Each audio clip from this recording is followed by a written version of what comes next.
We're live. We're live? We're live. Are you sure? I hope so. I hope so. Welcome. Hey, everyone. Welcome to Coffee with Casey. It's the morning show where the host is waking up with you. Yep. Let's grab your That's right. coffee. Grab your fake cat. Oh, goodness. One. Oh, goodness. Anyways, we are here. We've hijacked Circle Cinema's page. We've hijacked. We've taken over. And we are here doing Beyond Film Programming for Sundance. Is that the That's right way right. to say that? I For think so. Sundance Film Festival That's right. 2021. Amazing. Amazing. I'm so excited. We've got a wonderful guest on today, Crystal Kayiza, who has Oklahoma roots. We're claiming her. That's right. We're claiming her. And she's got some amazing, a couple projects actually coming up. And we're going to talk about her previous films. Beautiful, beautiful films. But what are we even doing here? But what are we doing here? We are, I don't know, I just woke up and I showed up here. That's right. So I'm going to go ahead and put myself on. There's Amira. Here I Amira am. is the producer / person that keeps us on task. So yeah, we are Coffee with Casey. We are, I'm a singer-songwriter in Tulsa, and we started this little morning show at the beginning of the lockdown. true. Because, you know, live shows kind of went, We had to stop playing live. we had to stop playing live, It's so really we sad. wanted to pivot. We pivoted. Here we wanted are. to pivot really hard, and we're doing this morning show. So we sing songs. We just want to connect with people. I don't sing songs. I sing songs. She sings songs. I sing songs, and we just want to connect with people and just kind of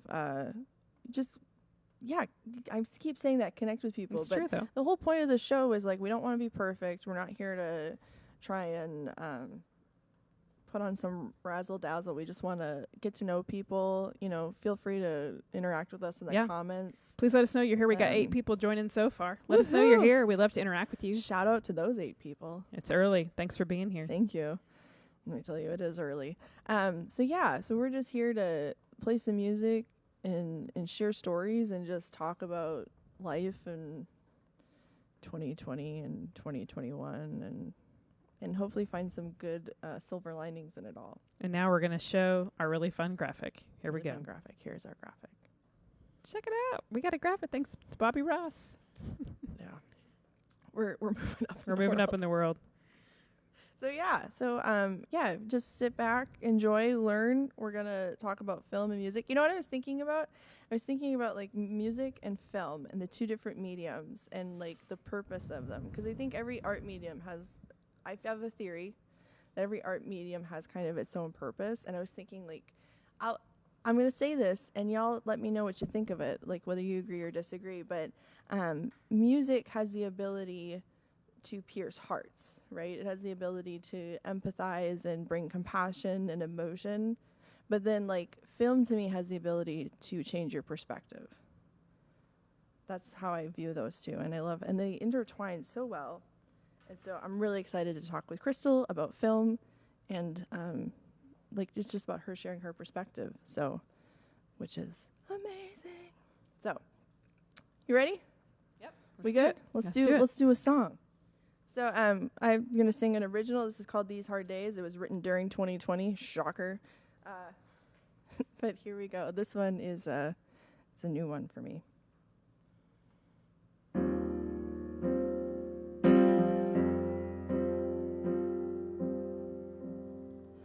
These hard days, when the good days seem only in the rear view, and there's pressure mounting to smile as if the skies are still blue.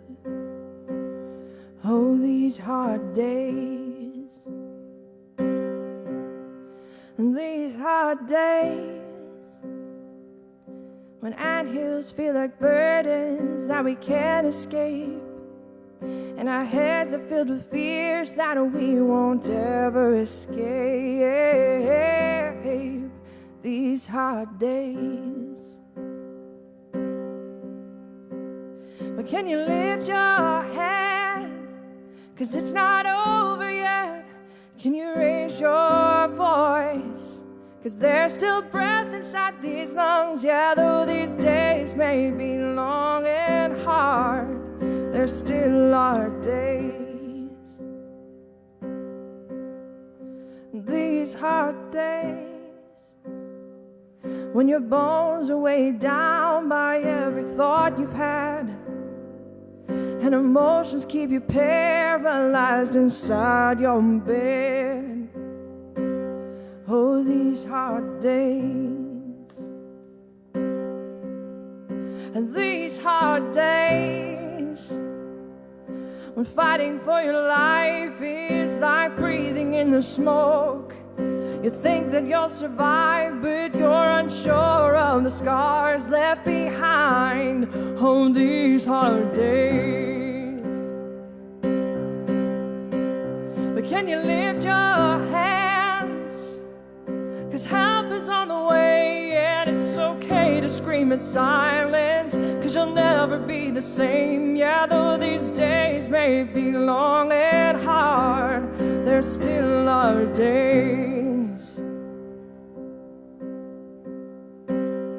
So here we stand, one foot in front of the other, working to love each other. And here we breathe, ready for forgiveness, ready to believe that we can lift our hands. Help is on the way, and it's okay to scream in silence, 'cause you'll never be the same. Yeah, though these days may be long and hard, there still are days. And you can lift your head, 'cause it's not over yet. You can raise your voice, 'cause there's still breath inside these lungs. Yeah, though these days may be long and hard, there still are days. Yeah, though these days may be long and hard, there still are days. Yeah, though these days may be long and hard, there still are days.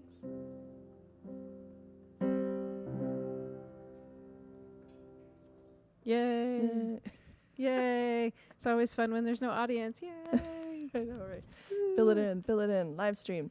Oh, so I was realizing we need to do a shout out, like, part of the programming for Sundance here in Tulsa, Circle Cinema, is highlighting Native film and film that honors Black Wall Street. And so part of Black Wall Street is this mindset, entrepreneurial mindset, and so we wanted to highlight in honor of that a Black Wall Street business today. So we've got Silhouette, sneakers and art, isn't it? I think that's what it is. Silhouette is a sneaker store on, is it on Greenwood Avenue? It's directly on, I'm going to mess this up.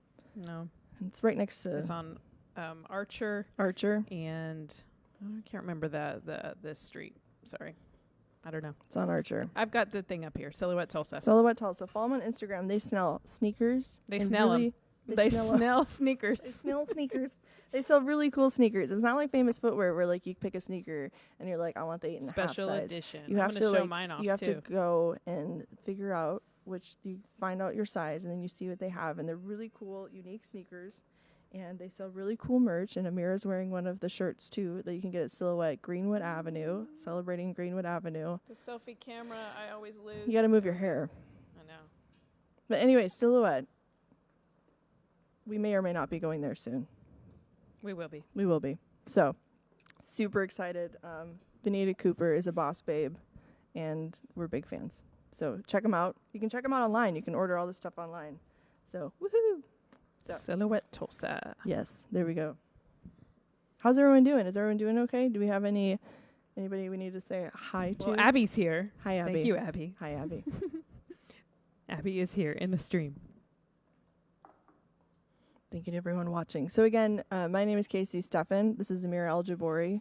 This is Coffee with Casey. We are going to be doing some songs. We're going to have Crystal Kayiza on. We're going to be talking about her film, her upcoming projects, all the way from Brooklyn, New York. I think this is the longest distance interview we've ever done, so really excited about that.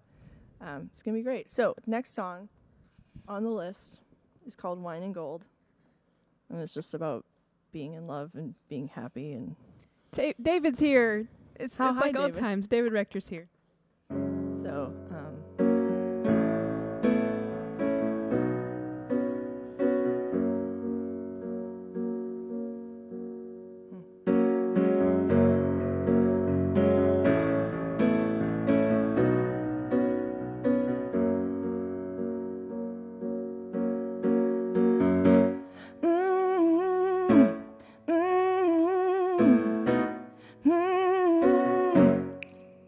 you burst into my life under stars. I'll testify. This I know. Ooh, this I know. The whole world is running scared for what we got. It can't compare to one and gold. Ooh, one and gold.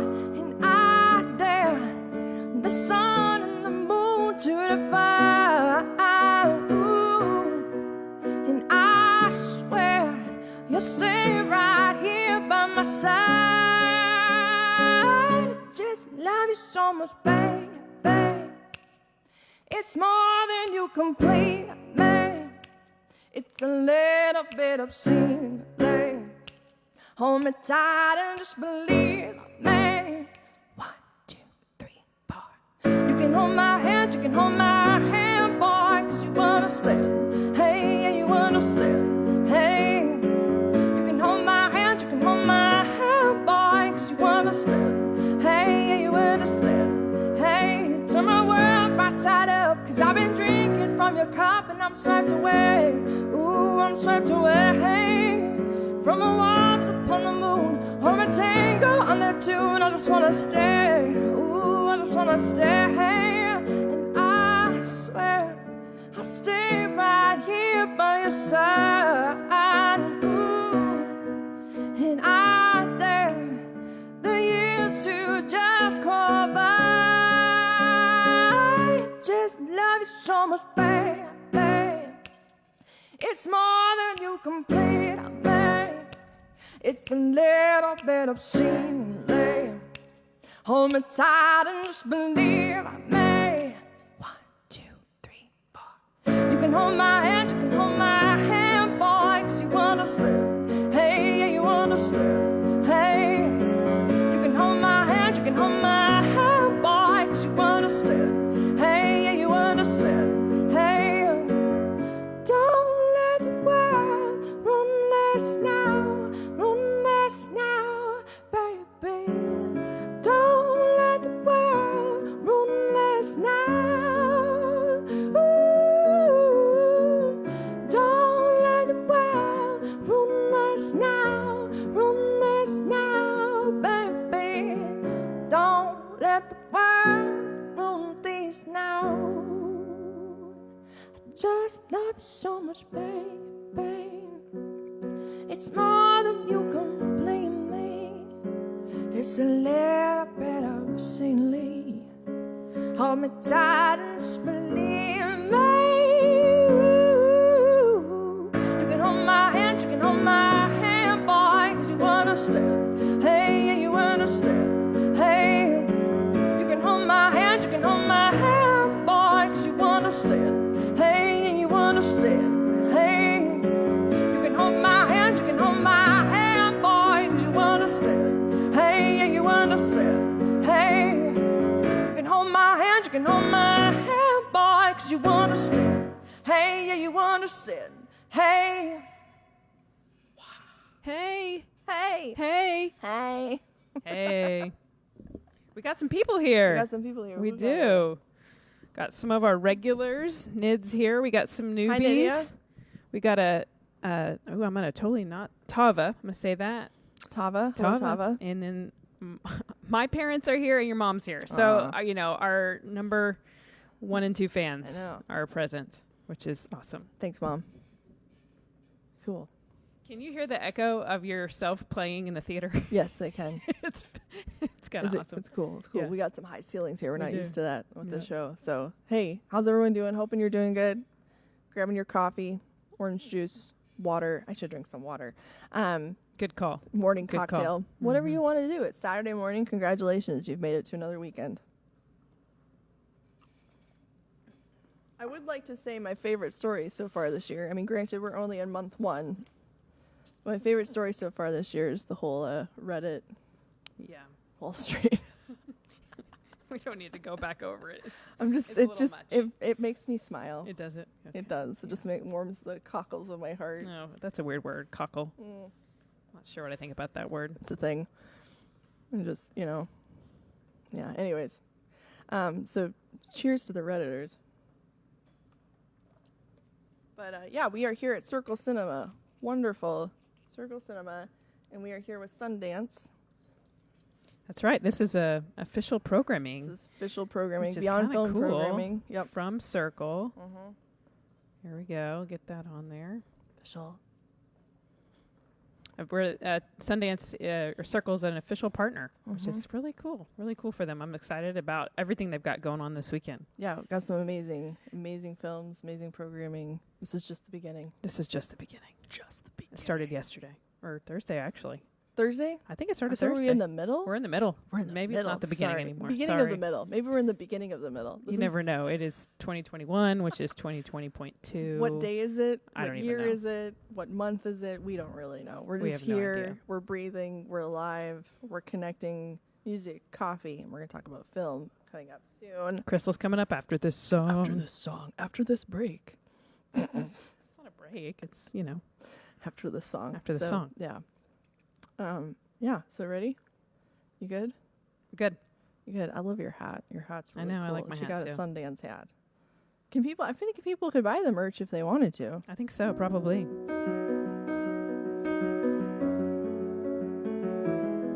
This is my one cover of the morning show.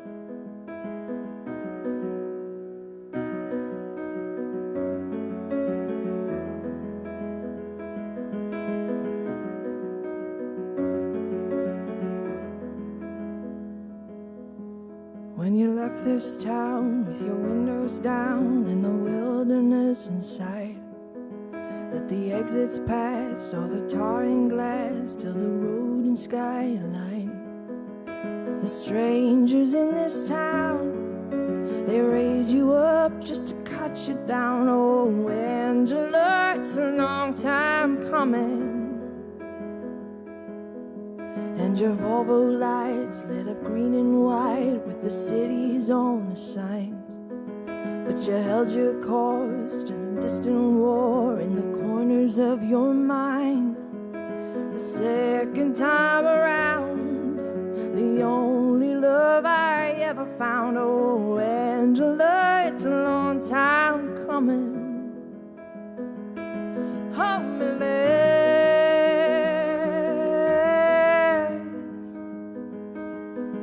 were you safe and warm in your coat of arms with your fingers in a fist?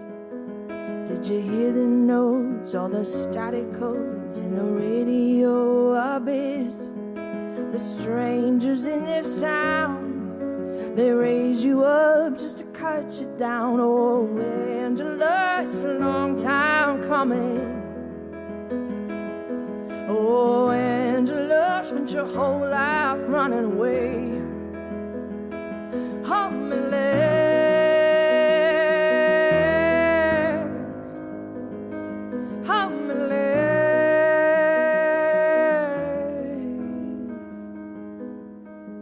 Vacancy, hotel room, lost in me, lost in you, Angela, on my knees, I belong, I believe. Vacancy, hotel room, lost in me, lost in you, Angela, on my knees, I belong, I believe. Hold me,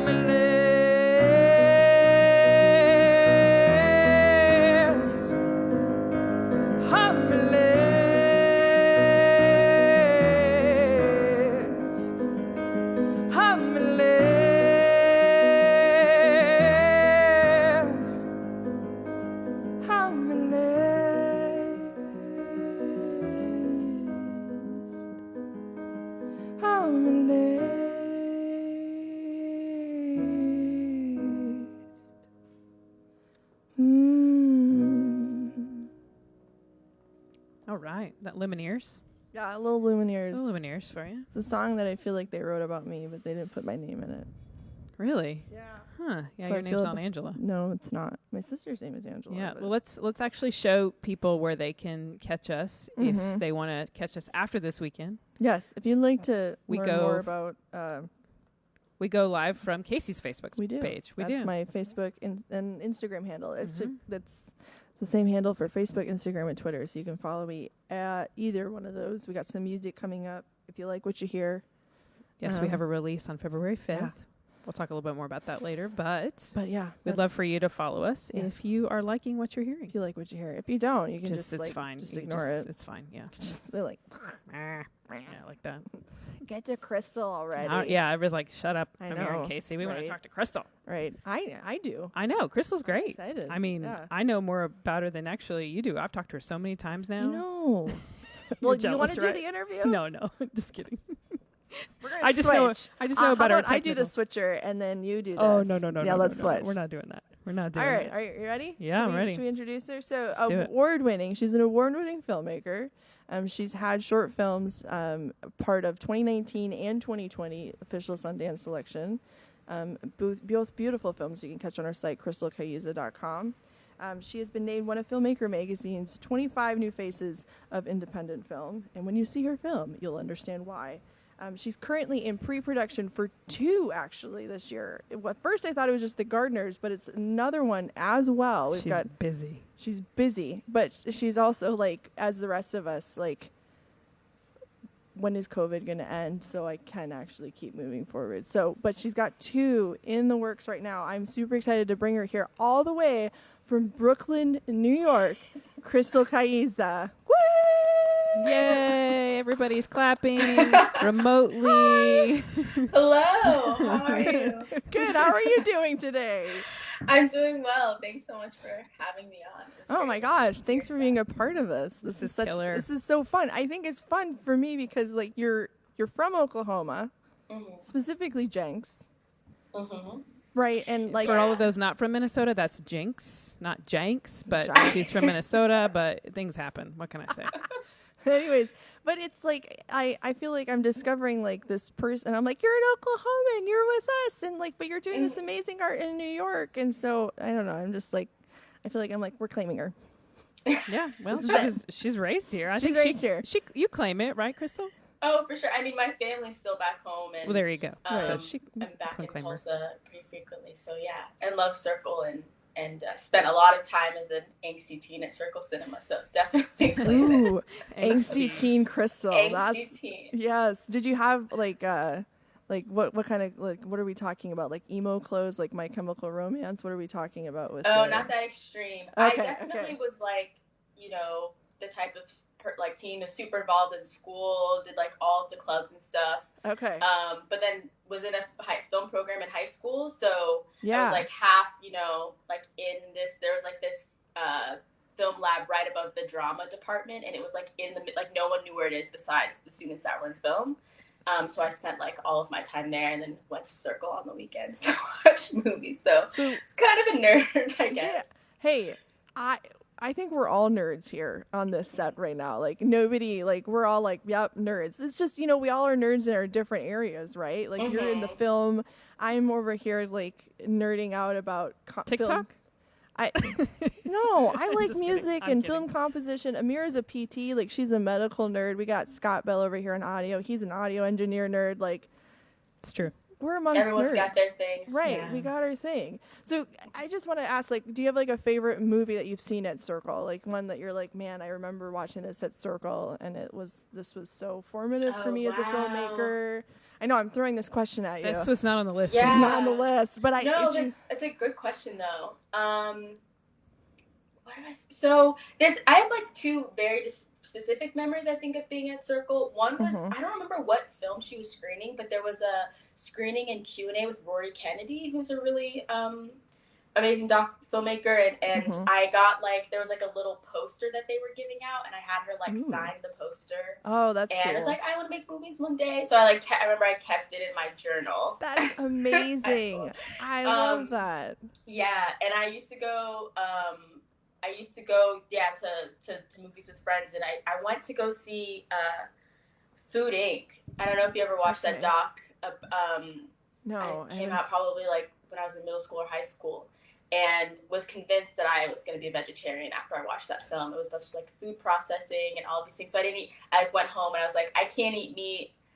I'm no longer participating. And my parents were like, sure, okay. It lasted like 24 hours maybe, but it wasn't not necessarily my favorite film that I've seen at Circle, but it was definitely like had an impact. Right. But it was one of the only places I think back home where I could like watch like specifically docs in a theater as well. Yeah. So that was like an awesome space to have. Because this really is the only theater where you can, like, I mean, docs sometimes show up at, like, we have AMC or Cinemark, but it's Rarely, yeah. Yeah. Like, this is really the only theater in Tulsa where you can get that point of view, that perspective. So, very cool. Well, cool. It's always good to have good memories about that. Sure. So you are first generation, born and raised in Oklahoma. Your parents are from Uganda. Can you talk about like you mentioned you had a high school mentor that transitioned you to New York, Ithaca College, I believe, and just talk about like what inspired you to get in, like, I mean, yes, you came here to get into documentaries and you saw that and that's kind of what you've been doing, but you're also sort of going to narrative film. What took you from, I think we all have that moment where it's like, I'm just this person, but also I'm this person that has this drive to create film or create art, and your transition to New York. Like, how, just kind of give us a overview of that. Yeah. So I definitely, I was born in New York, but moved to Oklahoma when I was like 3 or 4 years old. Sorry about that. And so it's like I have no memories of like in my childhood that aren't in Oklahoma. Okay.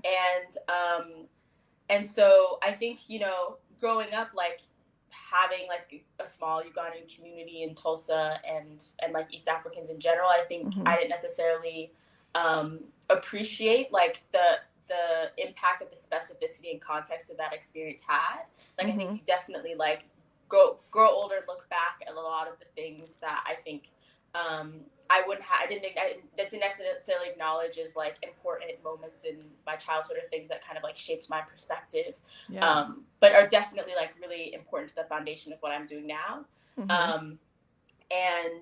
And it's also, I think, the first spaces in which I like really started to fall in love with storytelling, just because so much of my interest in work now is about people's connection to home and space, and like not just space in terms of like where people are living, but like physical space. And as and I think being a child of immigrants, you're always negotiating like not only belonging, but like wanting to hear stories about home and wanting to connect to people in space, and having like elders and folks in my community be able to ground those things, like being in Oklahoma, but also very much being rooted in a cultural context that isn't necessarily tied to Tulsa, is definitely something that I think as I got older appreciated a lot more. And so in high school, I was a part of a nonfiction filmmaking class led by Clifton Rayfield, who's been a mentor for a really long time, and is like definitely like was really cultivated my like love for film and specifically like documentary filmmaking. But I think storytelling broadly, I think the students were kind of recruited coming into the class, not so much because of like technical savvy, but because of their interest in storytelling. And so I think everyone, especially like a school like Jinx, which is like so athletically driven, I mean, everyone has their different corners of high school, and then everyone's experience. But I definitely like found my place in the film lab during my time growing up. And it was actually him who recommended that I apply to school at Ithaca, which I was in a documentary film program there. So he was like really instrumental in not only like investing into me as film as an interest, but was like, no, this is like a career. Like this is something that you can pursue. And awesome. I think it's like really important, especially at that age when you like have a passion, to have someone not only like give you the resources, but let you know like, this is something possible that you can do. Yeah, exactly. Yes. Totally. Crystal, there are people in this thing giving a shout out to the Jinx film room, McKinley. Awesome. So you've got some people on here from Jinx. Yeah, McKinley also went to Ithaca, actually. Okay. Not to put it on the spot, but Hi, McKinley. yeah, a few Jinx grads at Ithaca. I love what you said about the connection to the land, because there's a singer-songwriter that's from here, Kaylin Faye, native, and she has the same thing. She's like, there's a connection specifically to the land. I just like the parallels in the culture. I think that's just so cool. I think that's something that as Americans, we don't often honor or observe, and so that's just so like, in your understanding of like the elders and there's a lot of things in American culture we could talk about, but we're not going to do that. We're going to move forward and talk about Crystal. Yeah. It's very cool, just the parallel between that native mindset and then your Ugandan and East African culture mindset as well. Just the similarities. Okay, so 2019 comes around. Your short film, Edgecombe, gets accepted into it. Just so everyone into the official selection of Sundance Film Festival. Yep. Thank you for helping me complete my sentences. You're welcome. That's what I do. We're going to show a little clip of it, but first I just want to give people an understanding of it. So it centers around 3 different people. We have Shaka Jackson, pronounce that right? Mm-hmm. Yeah. Doris Stith and Deacon William Jones, and each of them have like their own theme. Shaka has house, homestead is Doris, and community is Deacon William Jones. And the story of this is how trauma is repeated in rural Black communities. Do you want to say anything else about this before we show the clip, just to give anybody more context? Yeah, I think grounding with the kind of excerpt from the film first, and then we can talk more about it. But all right, that's good. All right, here we go. I was going uptown to mail a letter one day. I saw all them children from the high school going toward Main Street. The kids had broke away from the school. Said they're gonna march this morning. Every police officer in Edgecombe County is on that corner down there. They gonna crack some heads. They told you better get out of the way. Walk over you. I stood there. About that time I heard somebody say, ain't that Mr. Wee? You ain't gonna walk over Mr. Wee. These were the kids I had for years through the Sunday school. They go back to the school and send a committee back down there. And get a permit. They'll let her march.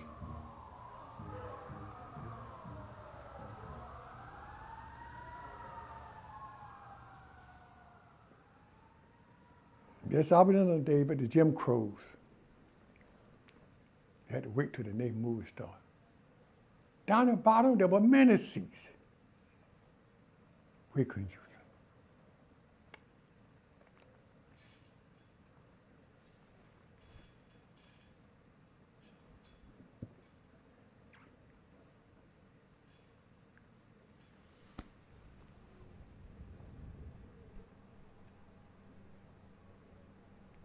Water fountain right there.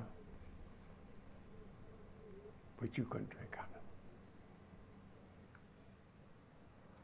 of it. Restroom right there. Paid the same price for a meal, but you had to go around the back. Knock on the window.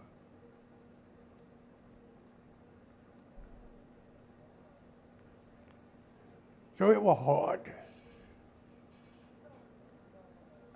But we learned a lot from it. There's a God somewhere. There's a God somewhere.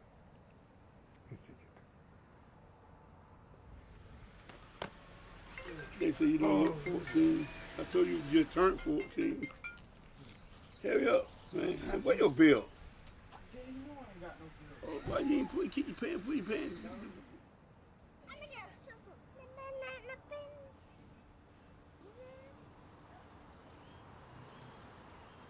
I've been there. Go over town.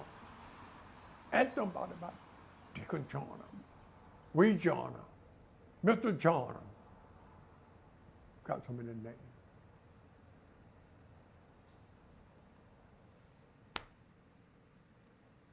Mr. Wee.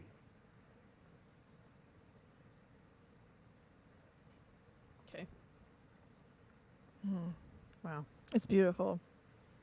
You know, the one thing I was struck when I was watching it this time is how much the difference is between a white filmmaker making something talking about Jim Crow and you as a black woman framing this from the black gaze, the black perspective, I think is the term, the black, is it the gaze? What am I'm missing my words up. But how much it changed and brings, like, when we see films made by white people from the Jim Crow era, talking about the Jim Crow era, there's this white savior attitude. When we see it from you and your perspective, there's much more realism to it. That, and I think that's just, thank you for making that. Yeah, no, I think it's definitely,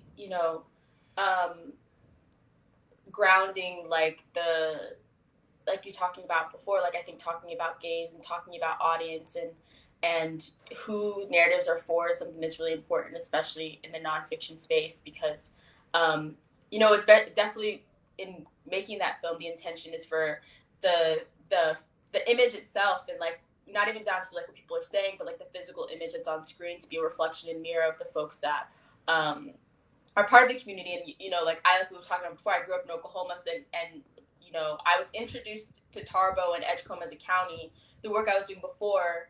And so it became really important to like have the conversations in order to establish and root the nuances and landscapes that were important to folks in Tarboro, and things that felt representative of the things that they wanted to see reflected in the history and legacy of the community as well as part of the film. Yeah, so did somebody tell you about Edgecombe? Like, how did you get connected to Edgecombe County? Like, what was, like, when you were, I'm like, I'm going to go to Edgecombe, also I'm going to film it. What was your plan in filming this? Did you know that there was going to be these three? How did that all happen? Yeah, so when I graduated from college, I worked at the ACLU for 2 years, and I first started out as a legal assistant in the racial justice program at the national office in New York, and through that was working with a really awesome, really brilliant attorney, Nusrat Chaudhry, who was doing work with debtors' prisons and criminal debt reform, and something that I became really interested in and invested in a lot of the cases that she was working on, and so then I started doing assisting in the advocacy department, and one of the states that I was focusing on was North Carolina. And so when I left to start freelancing in film, I was talking with a public defender in the community that was doing a lot of research in terms of reform efforts and bringing about change in this specific area. And I was really interested in I think I learned so much from being in the nonprofit space, but I think I became really interested in, how do we have conversations about how systems impact communities in like a really nuanced way that takes into context how intergenerational and interconnected it is over time. Like this issue, which is essentially folks being criminalized for not being able to pay back fines or fees to local governments or state governments or whatever, criminalizing poverty in specific communities and in this instance, rural communities. And I was interested in like, what if that was put into context of all of a history and legacy of the community, so that folks are understanding and acknowledging that this individual system is part of a long narrative of kind of reinvention and reimagining how systems impact Black folks. And yeah, so she was the person that I kind of ID'd Edgecombe as a space that might be, kind of at the intersection of all of these things and specifically the landscape to tell the story. And so, yeah, like I think my time at the ACLU, but then also her, just the insight of folks in the community, because it very much started as a film about that issue, and then talking with, like being connected with Shaka, and then, learning more about Miss Doris Stith and having folks be like, oh, you should talk to this person and talk to this person. And the more that I had these conversations, the more that those three individuals, who, aren't necessarily connected in any way, felt like they were in dialogue with each other as part of the film.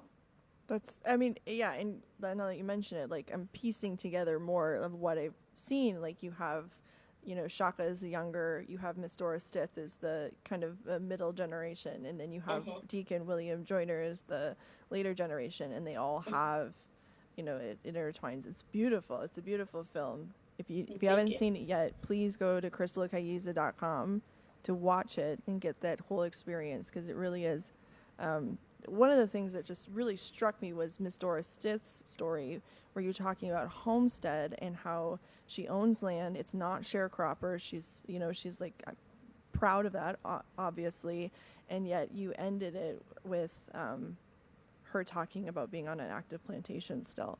Like that was it was like, oh man, yeah, we're still here. We're still here with this. It was very it wasn't shocking, but it was just very gripping. It was gripping. Very yes, that's the right word to say. So thank you. Yeah, for sure. Is there anything else you want to say about that film before we move on to 2020?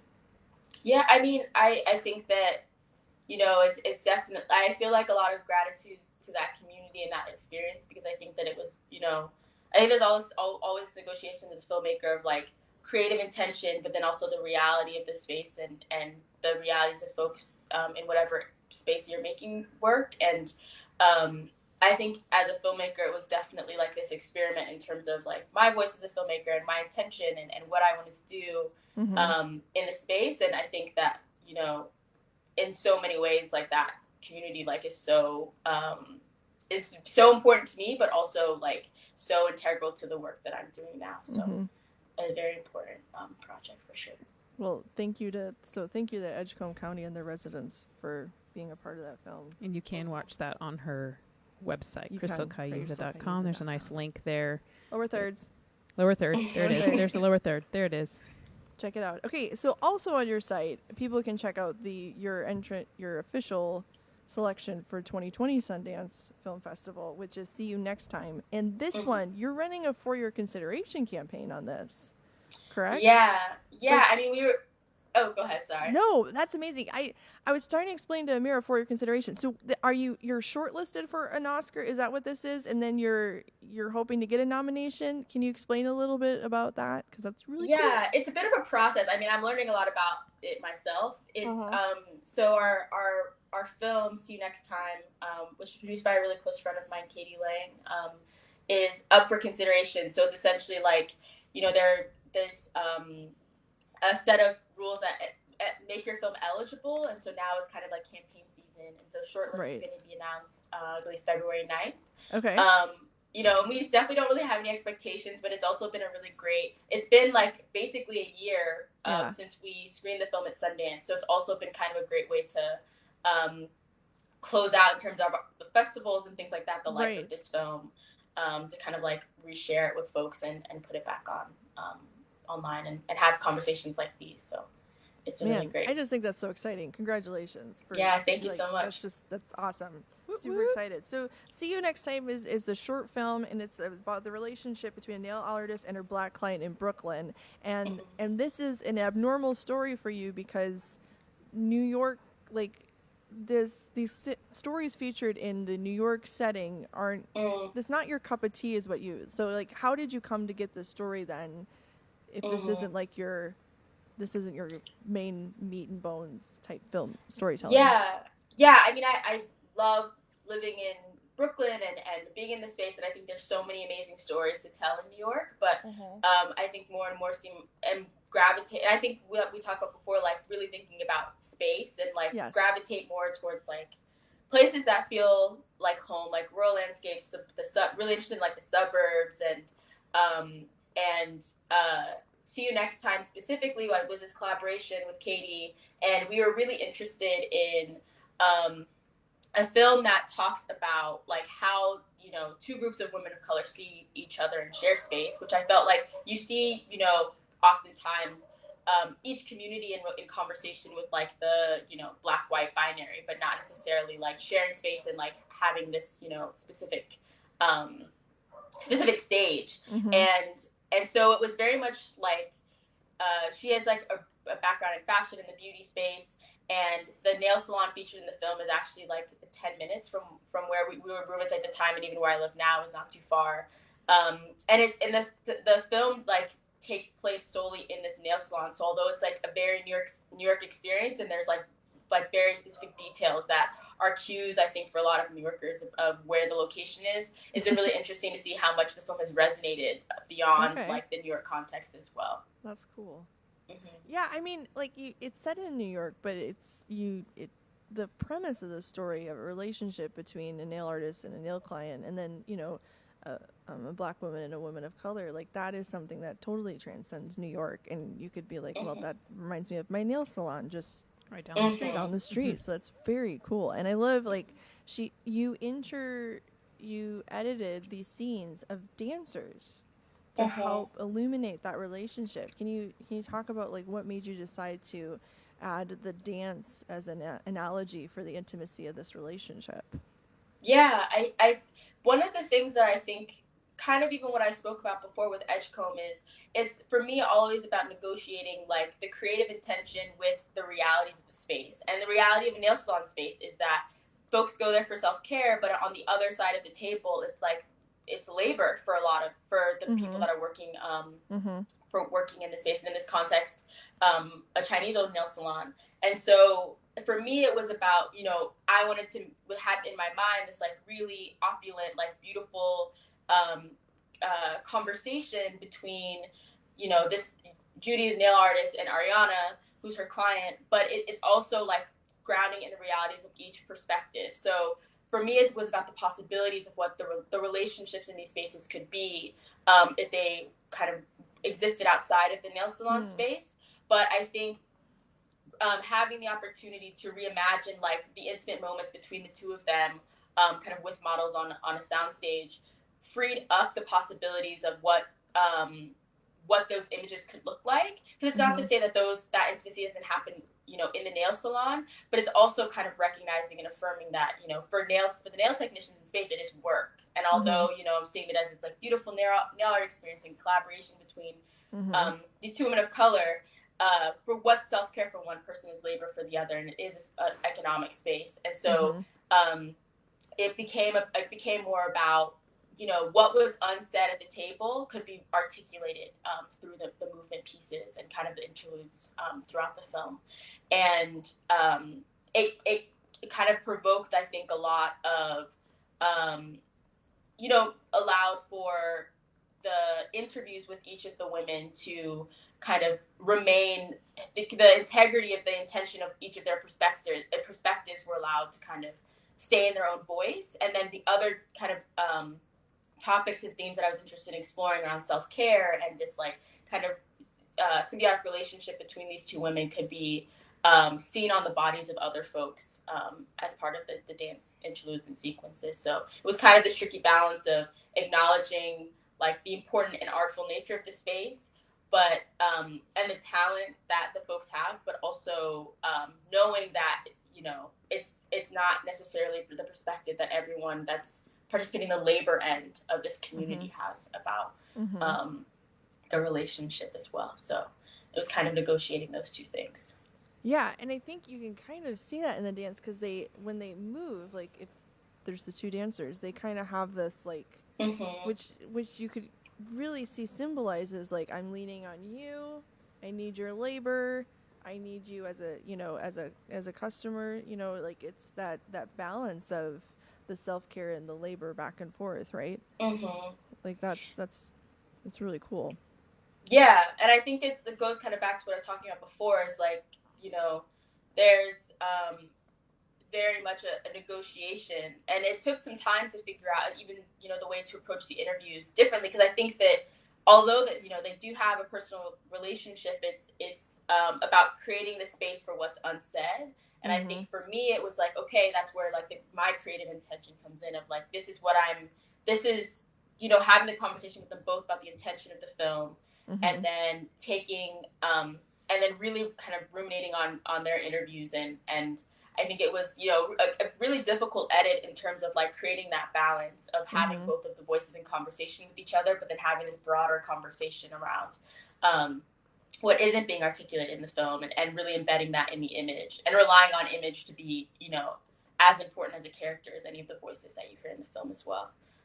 So yeah, it was I mean, can't complain about, it was like I said before, a difficult edit, but it was also like, we got to get our nails done a lot and have a lot of really great conversations. So it was a really awesome experience. And you can also check that out on her website. Is that right, Crystal? I think you did a great job balancing it. So congratulations on that. Yeah. The hard work paid off. Yeah, thank you so much. So it's beautiful. Yeah.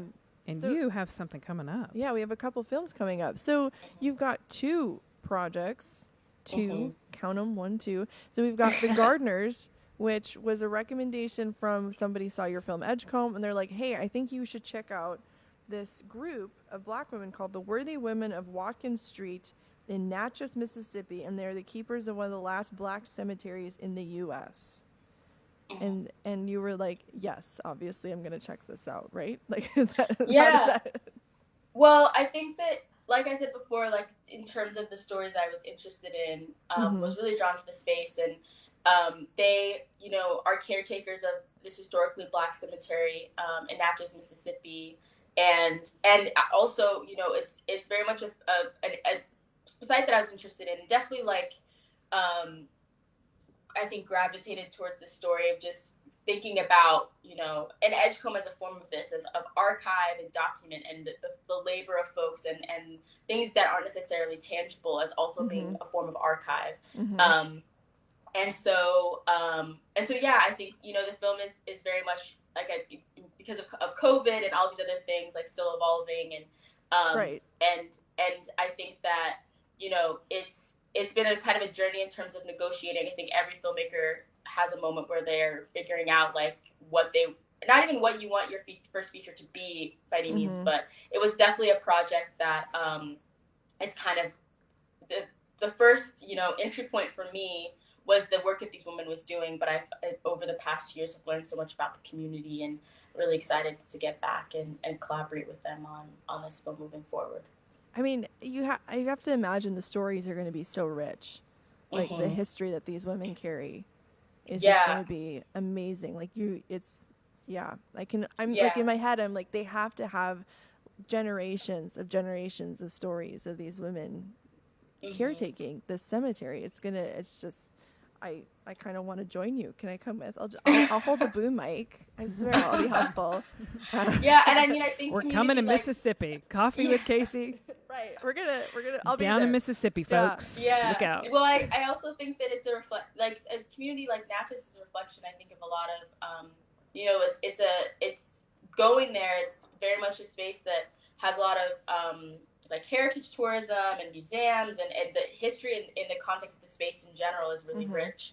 And so, I mean, I think that there's spaces, Tulsa is a really good example. I think that there's communities like that across the states that are kind of in this struggle of the dominant history told as part of people's experience in the space, and the histories that need to be preserved and recognized. And, and it's definitely very much an experience I have, like growing up in Tulsa and then learning about, and not, you know, being at home, but then also being away and learning about so much context that's attached to Tulsa, and that I didn't necessarily find out growing up. So it's definitely something that, as just like an area of interest, is something that is something I'm really interested in exploring in my work, is this kind of separation between public space and history and what's valued, and the life and legacy of folks that often aren't in our physical text. Yeah, you're telling the stories that need to be told that haven't exactly gotten the public spotlight that they need. You know, you're helping us understand history from a broader perspective instead of just this limited white perspective. In a very poetic way, too. Yes, in a very beautiful poetic way. Edgecombe is just like, if you do something similar to that, like, that was just so beautiful to watch. It really was. I'm excited. I'm excited for a Gardner's film. And then you also have, is it Rest Stop? I get that right? The next? Yeah. So, and that one's a short narrative. She's going into nonfiction territory, y'all. Look out. It's going to be great.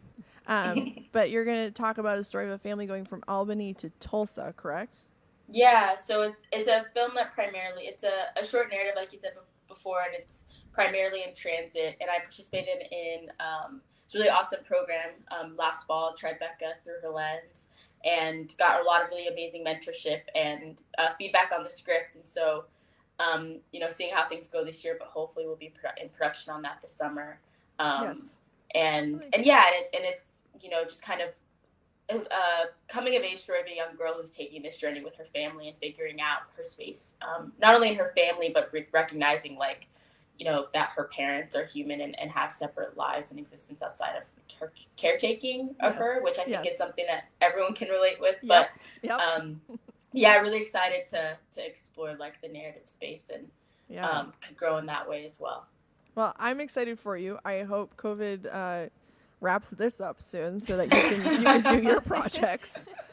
Because who knows? Yeah.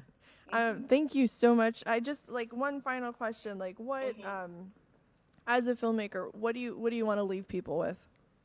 What is the feeling? What is the like? This is why I tell the stories I tell.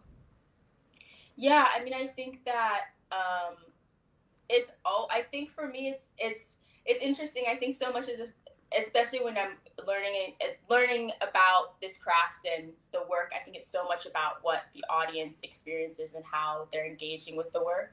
But I think more and more, especially during this time, I've been thinking about the collaboration with people on screen and in community, and having that be like the priority in terms of my intention. And it's more so about like how does this resonate with them? And I think if there's a connection and experiences are mirrored as part of the experience of watching the film, like if that is achieved, then the experience is going to resonate with whoever's watching and the audiences that are participating.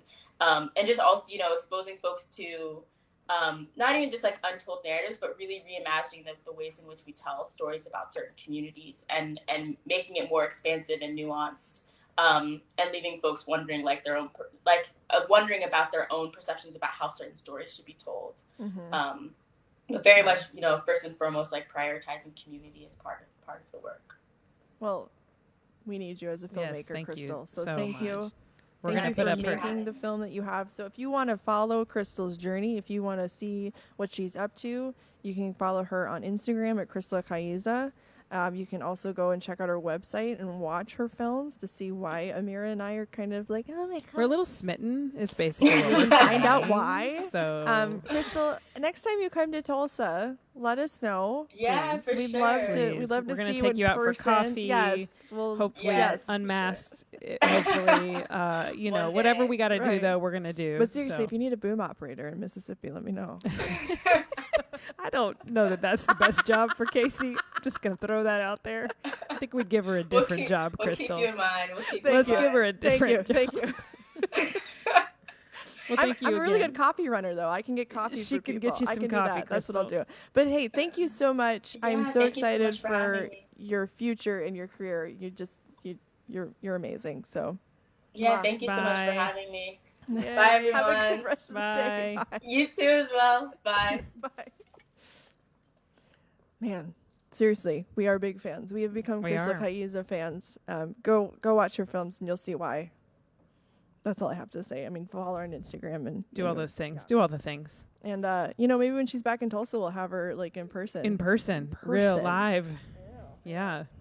So thank you guys so much for watching this episode of Coffee with Casey on Circle Cinema. We're here at part of Sundance. We have 2 more episodes. We have one later today at 2:20 featuring Fire in Little Africa. Whoop, fire in the house. Are you going to do that then? No, I'm Okay, not. good. I really need to stop. Okay, They're going to be like, Yeah, and then Sunday person? is it 11 a.m.? 11 a.m.? 11 a.m. we have Joe Kappa, and he's going to be talking about his short film that is part of Sundance this year called Ghost Dogs. So we have got some really great content coming up for you. We're going to end this with one more song, and then we'll see you at 2:20.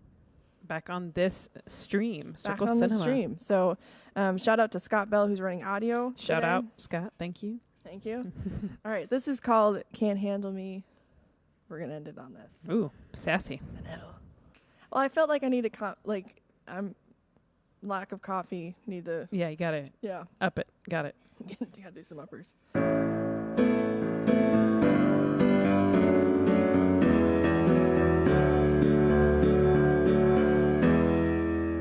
Remember when I said no, but you put your arms around me. Yeah, you thought you were a man 'cause your shoes were a size 13. But now you're going home with only your mind to keep you company. Yeah, I never understood why you thought that I was in your league.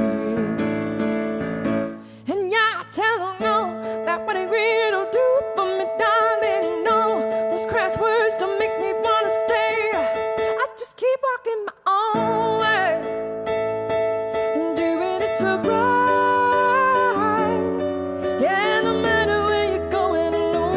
skate through life. And if you step up in my shadow, I'll just say, who is he? You're just another rambling guy at the bar who can't handle me. Da da da da da da da da da da da da da. I know your mother thinks you're great, but every time you open up your mouth, I'm just a little bit concerned that you don't know the meaning of that word. And yeah, I tell you no, that what it really don't do it for me, darling. No, those crass words don't make me wanna stay. I just keep walking my own way and doing it so right. Yeah, no matter where you're going, I know I'm gonna skate through life. If you step up in my shadow, I'll just say, who is he? You're just another rambling guy at the bar who can't handle me. Da da da da da da da da da da da da da da. I like you better in the corner, sober. Can't you go back to being quiet, silent? I like you better in the corner, sober. Can't you go back to being quiet, silent? I like you better in the corner, sober.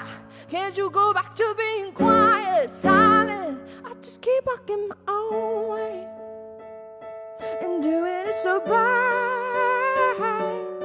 Yeah, no matter where you're going, I know. And if you step up in the shadow, I'll just say, who is he?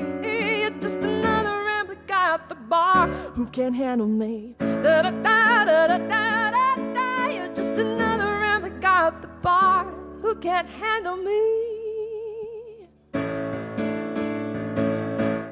Thank you all for tuning in. We will be back 2:20. Copy with Casey, Sundance, Circle Cinema, Amira. It'll all be here, and we will have Dr. View, Benjamin Lindsay, and Sneak the Poet. My mind went flat. I'm sorry, Sneak. From Fire Little Africa. We're out. Bye.